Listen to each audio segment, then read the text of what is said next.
안녕하십니까. 목요일 아침의 충북, 오늘은 생방송으로 인사드립니다. 네, 안녕하세요. 상수도 요금이 앞으로 조금씩 오를 것으로 보여집니다. 네. 면적당 500원의 상수도 요금을 냈다면 올해부터 시작해서 2021년도까지 해마다 40원씩 오르게 됩니다. 그래서 2021년도까지 면적당 580원의 금액이 책정되게 됩니다. 네, 반면에 이제 가족용 수도요금 누진제는 폐지가 돼서요. 대가족과 다자녀 세대의 수도요금은 경감이 될 것으로 보입니다. 아울러서 저출산을 극복하기 위해서 만 36개월 이하 출산 가구에는 월 5톤을 감면해 준다고 하네요. 네, 우리 집 감면 혜택 받을 수 있는가? 해당 가구는요, 이미 상수도 사업본부에 일괄 등록이 되어 있고요. 네. 2019년, 그러니까 올해 7월 이후에 출산한 자녀에 대해서는 이제 복지사무소에 가시면은 네. 등록을 하게 되는데요. 이때 신청을 하시면 되겠습니다. 네, 이런 혜택들 꼼꼼히 한번 챙겨보시면 좋겠습니다. 그리고 지금 장마전선이 다시 올라와서 빗방울이 떨어지고 있습니다. 이 외출을 하실 때 우산을 꼭 챙기시고요. 비 피해 없기를 충북 오늘은도 함께 기원을 해보겠습니다. 자, 오늘 소식을 전해줄 두 분의 리포터 만나보겠습니다. 안녕하세요. 네, 안녕하세요. 자, 오늘 첫 소식은 최혜율 리포터, 어떤 소식을 준비하셨나요? 네, 현재 우리나라의 지방행정체계 어떻게 되고 있는지 혹시 두 분 아시나요? 지방행정체계. 네. 네, 일단 먼저 떠오르는 건 시와 도, 그리고 광역시, 특별시 정도겠죠. 하지만 여기에 하나를 더 추가해보고 싶은데요. 요새 뉴스에 슬슬 등장하고 있는 단어, 특례시와 특례군입니다. 생소하시다고요? 저도 이번에 공부하면서 처음 알았거든요. 화면으로 함께 만나보시죠. 특례시라는 게 있습니다. 일반 기초자치단체보다 행정과 재정 권한을 더 주는 일종의 준광역시인데요. 현재 청주시도 이 특례시가 되기 위해 노력하고 있는데 앞으로 특례시가 되면 광역에 준하는 그 재량권과 자율권이 주어진다. 그렇기 때문에 그 부분이 우리 청주 시민을 위해서 큰 도움이 될 것이다. 전국 20여 개 군 단위의 자치단체들이 특례군 지정을 촉구하며 한 목소리를 냈습니다. 대도시에 대해 특례를 인정해 주는 것처럼 소멸 위기의 소도시에도 행정과 재정 지원이 필요하다는 얘기입니다.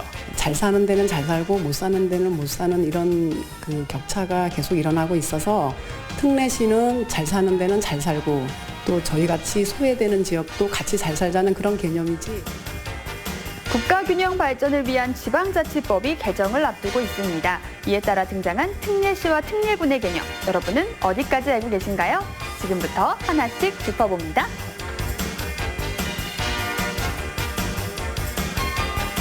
가장 먼저 특례시는 무엇일까요?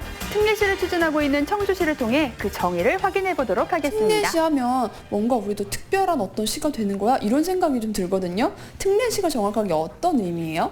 정부에서는 이제 그동안 100만 이상의 도시를 특례시로 하겠다 해서 지방자치법 일괄 개정법을 이제 정부에 이제 제출하게 됩니다. 거기서부터 이제 특례시 얘기가 나오게 됐는데 특례시는 이제 그 기초자치단체면서 광역에 준하는 자치권이라든가 재량권이 부여되는 행정도시라고 보면 되겠습니다. 현재 한국의 지방행정체계는 서울특별시, 제주특별자치도, 세종특별자치시 등 특별시도와 경기도, 부산 등 광역시도 및 시군으로 이루어져 있습니다. 여기에 새롭게 특례시를 지정하는 법 개정을 추진하고 있는 건데요. 본래 정부에서 추진하고 있는 방안은 광역시가 아닌 인구 100만 명 이상의 도시를 특례시로 지정하는 것. 그러나 청주시처럼 인구가 100만 명이 채 되지 않는 50만 이상의 도시들이 특례시 지정에 뛰어들면서 셈법이 복잡해졌습니다.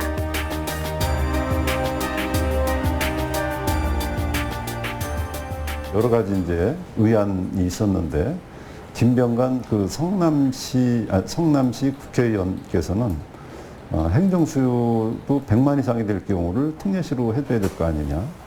또 그리고 이제 50만 이상 도청 소재지를 포함을 해서 특례시를 지정을 하자. 천안시 그 박완주 국회의원께서 또 의원 발의를 하셨는데 거기에는 이제 그 균형 발전 차원에서 좀 해야 되지 않겠느냐 이런 게 좀 강합니다. 그래서 정부안에 따른 100만 이상 인구를 포함을 해서 수도권을 제한 도시는 50만 이상을 특례시로다가 지정을 하자. 정부에서는 국가균형 발전을 우선하고 있지만 정해놓은 기준은 인구 100만. 지방에서는 이 숫자를 넘기기 결코 쉽지 않죠. 그렇기 때문에 의견이 갈린 건데요. 일단 청주시 인구는 85만 명으로 현재까지 발의된 어떤 안이든 포함되는 상황입니다. 그렇다면 여기서 잠깐 특례시가 되면 무엇이 특례가 되기에 이렇게 많은 시들이 뛰어들고 제가 있는 청주시에 걸까요? 건물을 하나 지으려고 하거든요. 높이는 한 21층쯤? 근데 이거 지으려면 어디다 허락받아야 되는 거예요? 건축 허가 받으시면 되고요. 21층 이상은 도의 사전 승인을 받아야 돼서 45일 정도 소요될 예정입니다. 45일이나 기다려야 돼요? 어떻게 더 좀 빨리는 안 돼요? 청주시가 특례시 지정되면 도의 사전 승인 절차가 필요 없어서 15일 정도 앞당겨질 수 있습니다. 특례시는 광역자치단체의 승인을 받아 발행하던 지방채를 시의회의 승인을 받고도 발행할 수가 있습니다. 택지개발기구, 그리고 도시재정비 촉진지구 지정 등의 권한도 지니게 되고요. 그리고 현재보다 행정조직 역시 커지게 됩니다. 도시에 맞는 옷을 입어야 되는데 현재 청주시는 이제 기초자치단체입니다. 그 기초단체로 인한 그 많은 이제 재량권이나 그 자율권에서 좀 이제 불이익이 좀 있다고 보는데요. 앞으로 특례시가 되면 광역에 준하는 그 재량권과 자율권이 주어진다. 그렇기 때문에 그 부분이 우리 청주 시민을 위해서 큰 도움이 될 것이다. 그렇게 보겠습니다. 이대로라면 청주시 입장에서 봤을 땐 특례시가 가질 수 있는 재량권에 대한 큰 기대 효과가 있을 것으로 보입니다. 그렇다면 그 효과는 도에게 어떤 영향을 미치게 될까요? 지금은 현재 지방자치법이 개정되고 있습니다. 지방자치법에서는 특례시에 대한 명칭과 지위 정도만 부여를 하게 됩니다. 그래서 그 특례시에 대한 명칭 부여하고 또 지위가 기초단체로다가 범위가 유지가 되기 때문에 그 도의 어떤 규모라든가 도의 영향은 없다고 봐야 됩니다. 다만 사무특례, 행정특례가 아닌 재정특례가 됐을 때는 어떤 도의 재정의 감소, 또 시군 재정의 감소 이런 것은 우려된다고 봐야 됩니다. 청주시에서 거둔 지역자원시설세를 청주시로다 그냥 돌려주게 돼 있습니다. 100만 이상, 지금 수원, 용인, 일산, 창원 이런 도시에는 그 특례를 준다고 했을 때 지역자원세상 한 685억 정도 이렇게 된다고 봐야 됩니다. 규모가 큰 대도시에서 자치권 강화를 위한 특례시의 기준과 혜택을 논할 때 소멸 위기에 놓인 군에서는 특례군을 통해 우리들을 보호해달라는 목소리를 내기 시작했습니다. 그 중심에 단양군이 있는데요. 특례군이라는 게 정확하게 어떤 개념인가요? 예, 특례군이란 인구 3만 명 미만이거나 또는 인구 밀도가 40명 미만으로 소멸 위험이 높은 24개 군 지역에 대해서 행정 재정적 지원을 하여 자립 기반을 갖추자는 게 주요 개념입니다. 올해 3월 국회 토론회에서 이시종 지사가 특례군을 거론합니다. 뒤이어서 제천, 단양의 이유삼 국회의원이 지방자치법 일부 개정 법률안을 발의하는데요. 특례시는 지금 100만 미만의 큰 도시들 중심으로 이루어지고 있잖아요. 점점 이제 인구가 감소하면서 이 지방 소도시들이 없어질 위기에 처해 있습니다. 그래서 여기에 좀 새로운 활력을 찾고 좀 성장 동력을 찾을 수 있는 길에 국가적 차원의 좀 지원이 있어야 되지 않겠나 싶은 생각이 있습니다. 단양군은 연간 관광객 1,000만 명을 유치한 바 있습니다. 하지만 현재 주민등록 인구는 3만 44명, 5월보다도 19명이 줄었습니다. 이대로라면 3만 명이라는 명이 조만간 허물어질지도 모릅니다. 제가 여기서 장사를 한 20년 했거든요. 20년 했는데 한 5년 전서부터 관광객이 엄청 많이 늘었어요. 그리고 그전에는 이게 마늘 시장이었어. 그런데 지금은 그러니까는 먹는 장사도 엄청 많이 생겼어요. 일요일 토요일 돼야지 관광객도 오지. 딴 날은 없어. 일요일 토요일 돼야지 오지. 그러면 지금 단양에 이렇게 사람이 점점 없어서 좀 불편한 점도 많으실 것 같아요. 많죠. 병원도 없지. 병원도 없어졌어 저 여기는. 병원이 그러면 어머니 병원은 지금 다닐 때는 어디로 다니세요? 지금은 딴 데 이런 데 조만한 데 댕기지 뭐. 야간 하는 데는 그전에 서울병원에 있었는데 없어가지고. 저출산, 고령화 심화, 교육, 의료, 교통, 문화 등 정주 여건 약화로 인한 인구 감소는 세입 감소로 이어져 악순환이 반복될 수밖에 단양군 없습니다. 같은 경우에는 기농기촌을 통한 인구 유입이나 또는 기업체 유치나 일자리 등을 위해서 그 비용은 증가하고 있습니다. 아울러 기존에 계시던 그 노인분들을 위한 초고령 사회로 되기 때문에 뭐 경로당 운영비나 복지시책 수당 등을 지급하는 부분에 있어서는 계속 지출이 증가하는 부분이 있습니다. 현재 나와 있는 발의안은 소멸 위험 지역을 특례군으로 지정하자까지입니다. 구체적인 지원 방안은 법제화 이후에 관련 부서의 회의를 거쳐 구체적으로 정해질 건데요. 특례군에 대한 도의 입장도 이와 마찬가지입니다. 특례군은 지난 3월 25일 이시종 조치장께서 지방자치법 개정 국회 토론회 때 처음으로 제안한 사항입니다. 아주 열악하고 어려운 시구를 먼저 도와서 경쟁 능력을 갖추도록 해야 된다. 그게 첫 번째고요. 두 번째는 많은 제도가 인구 기준으로다가 많이 정해져 있습니다. 이것은 잘못되어 있다. 앞으로는 인구, 거기에 더 붙여서 지역 특성이라든가 면적을 기준으로 한 그 모든 기준이 정해져야 된다. 특례시와 특례군 성격은 조금 다를지언정 지역균형 발전이라는 목표는 동일합니다. 그렇다면 도에서 봤을 땐 이 두 가지가 병행되는 것이 가장 이상적인 그림 아닐까요? 어느 날 갑자기 김병관 의원이 입법에 따라 가지고 청주시가 특례시가 된다고 이제 지상에 보도가 된 겁니다. 그렇다면 충청북도는 그동안 균형 발전 차원에서 끊임없이 농촌 지역 소멸의 지역을 먼저 지원해 주자고 끊임없이 주장을 했는데 청주가 들어갔다가 항상 얼굴 바꿔가지고 그래 특례시 해야 된다, 특례시가 좋다고 입장을 표현할 수는 없습니다.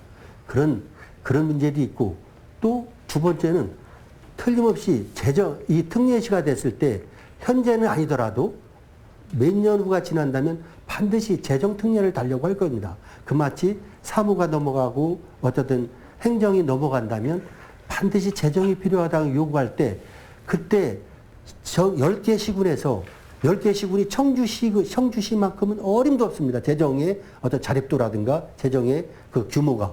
그러면 정말 어렵고 힘든 10개 시군이 그 반발이 우리가 도에서 감당할 수 없을 만큼 시군에서 반발이 클 것입니다. 뭐 청주시가 특례시가 됐을 때 도가 불편하고 도가 뭐 청주의 역할이 또 자치단체의 어떤 광역과 기초의 어떤 구분이 뭐 설정이 뭐 어렵다. 이것 때문에 반대했던 거 입장 정리를 안 했다는 게 아니거든요. 문재인 정권의 공약이었던 지역균형 발전이 구체적으로 논의되면서 등장하게 된 특례시와 특례군의 개념. 하지만 결국 한정된 자원 앞에서는 또다시 도시의 크기에 따라 상충하고야 마는 걸까요? 특례시는 재정적으로 차립되는 쪽으로 가버리면 그 재원이 일부 시군에 가야 될 재원들을 다 가져가기 때문에 상충되는 것이 아니냐 이렇게 이제 볼 수 있다는 것이죠. 근본적인 변화는 뭐냐면은 선진국에서도 시도되고 있는 것들인데 그렇게 재정적인 자립이라든지 특례를 강화시켜주는 대신에 이 사람들도 국가 공동체에 속하는 그런 연대적 의무 이런 걸 지어서 자기 시에서 나온 세금이라고 해서 다 독식하게 하지 않고 일부는 내서 못 사는 시군들에게 나눠주는 그런 이제 장치, 수평적 재정 조정 장치라 그럽니다. 그런 것들을 병행해 가기 때문에 그 부분들을 줄일 수 있고요. 인구 50만이 넘는 대도시의 특례시 기준 발의, 뒤따라 소멸 위험 지역의 특례군 발의. 이 중 결정된 것은 아무것도 없습니다. 청주시와 단양군 모두 특례라는 명칭을 얻기 전에 큰 틀의 협약이 필요한 시점이지만 지금 할 수 있는 것은 국회를 바라보는 게 전부입니다.